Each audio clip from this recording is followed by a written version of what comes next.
Lady bird ക്രിയേഷൻസിലേക്ക് എല്ലാവർക്കും സ്വാഗതം. ഇന്ന് നമ്മളൊരു പിക്കിളാണ് തയ്യാറാക്കുന്നത്. Chicken pickle. ചോറിൻ്റെ കൂടെയും ചപ്പാത്തിയുടെ കൂടെയൊക്കെ ബെസ്റ്റ് കോമ്പിനേഷനാണ് ഈ ചിക്കൻ പിക്കിള്. അപ്പോൾ ആദ്യമായി ഈ ചാനൽ കാണുന്നവർ ദയവായി ഒന്ന് സബ്സ്ക്രൈബ് ചെയ്യണം. മറക്കാതെ ബെൽ ബട്ടൺ ക്ലിക്ക് ചെയ്ത് ഓൾ ഓപ്ഷൻ കൊടുക്കണം.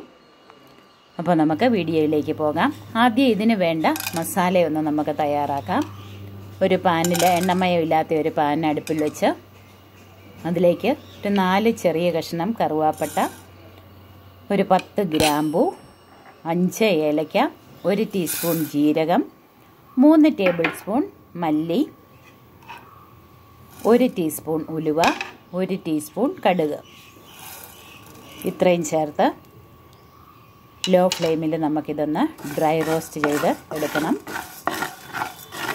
ഇതിൻ്റെ കളറൊക്കെ ഒന്ന് മാറി ഒരു ലൈറ്റ് ഗോൾഡൻ കളറാകുന്നത് വരെ ഇതൊന്ന് ഫ്രൈ ചെയ്തെടുക്കണം. ഇതാണ് നമ്മുടെ പിക്കിൾ മസാല. നല്ലൊരു മണം വരുന്നുണ്ട്. ഇനി നമുക്കിത് തണുക്കുന്നതിനായി വേറൊരു ഉണങ്ങിയ പ്ലേറ്റിലേക്ക് നമുക്ക് മാറ്റി വയ്ക്കാം. ഇനി 500 gram chicken pieces, boneless pieces ആണ്. അതിലേക്ക് 1 ടീസ്പൂൺ ഉപ്പുപൊടിയും 1/2 ടീസ്പൂൺ മഞ്ഞൾപ്പൊടിയും, ഒരു 3 ടേബിൾ സ്പൂൺ ജിഞ്ചർ ഗാർലിക് പേസ്റ്റും കൂടി ചേർത്ത് നമുക്ക് നന്നായിട്ടൊന്ന് മിക്സ് ചെയ്യാം. കൈകൊണ്ട് തന്നെ നന്നായിട്ടൊന്ന് തിരുമ്മി യോജിപ്പിക്കുക. ഇതിൽ ടേസ്റ്റുകളൊക്കെ നന്നായിട്ടൊന്ന് പിടിക്കാനായിട്ട് ഇതൊരു 10 മിനിറ്റ് നമുക്കിതൊന്ന് മൂടി വയ്ക്കാം. ഇനി ഒരു വലിയ പാനിലേക്ക്, ഒരു കുഴിവുള്ള പാനിലേക്ക് നമുക്ക് ഈ ചിക്കൻ ചേർത്ത് നമുക്കിതൊന്ന് മീഡിയം ഫ്ലെയിമിൽ കുക്ക് ചെയ്തെടുക്കണം. നന്നായിട്ടൊന്ന് ചൂടായി വരുമ്പോഴത്തേക്ക് ചിക്കനിലെ വെള്ളമൊക്കെ നന്നായിട്ട് ഇറങ്ങും. വെള്ളം നന്നായിട്ട് വറ്റിച്ചെടുക്കണം. ചിക്കൻ അപ്പോഴത്തേക്ക് നന്നായിട്ടൊന്ന് വെന്ത് കിട്ടും. ഇപ്പം നമ്മുടെ മസാലകൾ തണുത്തിട്ടുണ്ട്. നമുക്ക് നന്നായി ഉണങ്ങിയ ഒരു ചെറിയ ബൗളിലിട്ട് നമുക്കിതൊന്ന് പൊടിച്ചെടുക്കാം. ഇതാണ് നമ്മുടെ പിക്കിൾ മസാല. ഇതൊരു ചെറിയ ബൗളിലേക്ക് നമുക്ക് മാറ്റി വയ്ക്കാം. ഇപ്പോൾ ചിക്കനിലെ വെള്ളമൊക്കെ കുറച്ചുകൂടെ ഒന്ന് മാറാനുണ്ട്. നമുക്ക് നന്നായിട്ടൊന്ന് ഇളക്കി കൊടുക്കാം. നന്നായിട്ട് വെള്ളം വറ്റണം. ചിക്കൻ വെന്തിട്ടുണ്ട്. ഇപ്പോൾ ചിക്കനിലെ വെള്ളമൊക്കെ നന്നായിട്ട് മാറി ഡ്രൈ ആയിട്ടുണ്ട്. വെള്ളമയം ഒട്ടുമില്ല.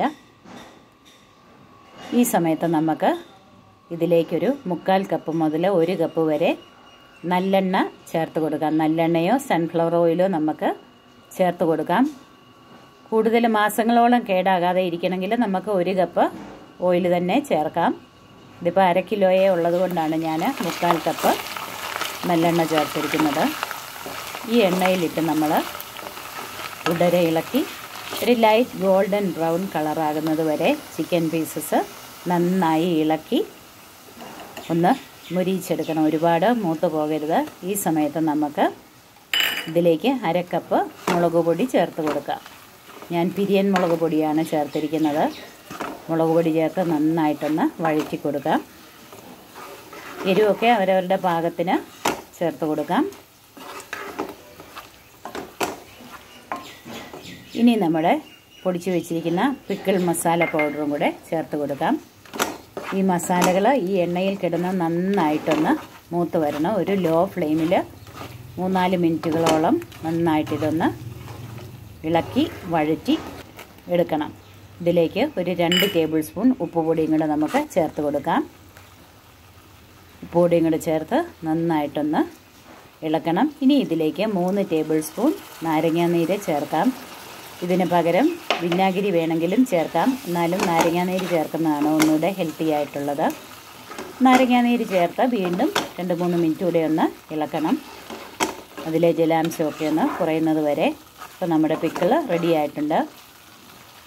ഇതൊരു ഗ്ലാസ് ബോട്ടിലേക്ക് നമുക്ക് തണുക്കുമ്പോൾ, നന്നായിട്ട് തണുക്കുമ്പം ഗ്ലാസ് ജാറിലേക്ക് നമുക്ക് മാറ്റി കൊടുക്കാം. നന്നായിട്ട് പിക്കിൾ തണുക്കണം.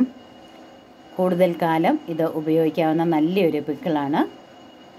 ഇനിയും പുതുരുചികളുമായി നമ്മൾക്ക് വീണ്ടും കാണാം.